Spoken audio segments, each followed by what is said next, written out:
मंगलवार को रेखा सरकार ने अपना पहला बजट पेश किया। 1 लाख करोड़ रुपए का ये बजट कई सेक्टर के लिए एक खजाना खोल रहा है। वहीं दिल्ली सरकार ने नगर निगम यानी एमसीडी के बजट में 25% की बढ़ोतरी की घोषणा की है। वित्तीय वर्ष 2025-26 के लिए एमसीडी को 10,537 करोड़ रुपए आवंटित किए गए हैं, जो पिछले साल 8,423 करोड़ रुपए से 2,114 करोड़ रुपए ज्यादा है। गौर करने वाली बात यह है कि एमसीडी में मौजूदा समय में आम आदमी पार्टी की सरकार है।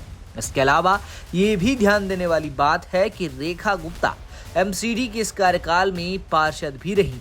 8 फरवरी को जब चुनाव नतीजे आए, उसके बाद उन्होंने पार्षद के पद से इस्तीफा दिया।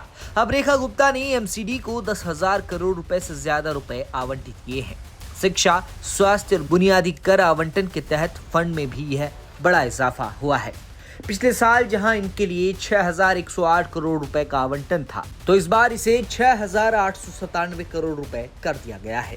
सीएम रेखा गुप्ता ने कहा, पिछली दिल्ली सरकारों की यह आदत बन गई थी कि एमसीडी को उसके हिस्से का पूरा फंड जारी नहीं करती थी।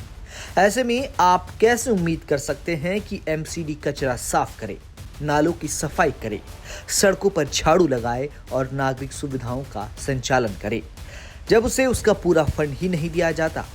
जब मैं पार्षद थी तब हमें कोई फंड नहीं दिया जाता था, जिससे विकास कार्यों को पूरा करना बहुत मुश्किल हो जाता था। दिल्ली में बीजेपी सरकार ने बजट आवंटन को बढ़ाया है और ये सुनिश्चित किया है कि स्वच्छता और अन्य क्षेत्रों के लिए निर्धारित 6,897 करोड़ रुपए की पूरी राशि जारी की जाएगी।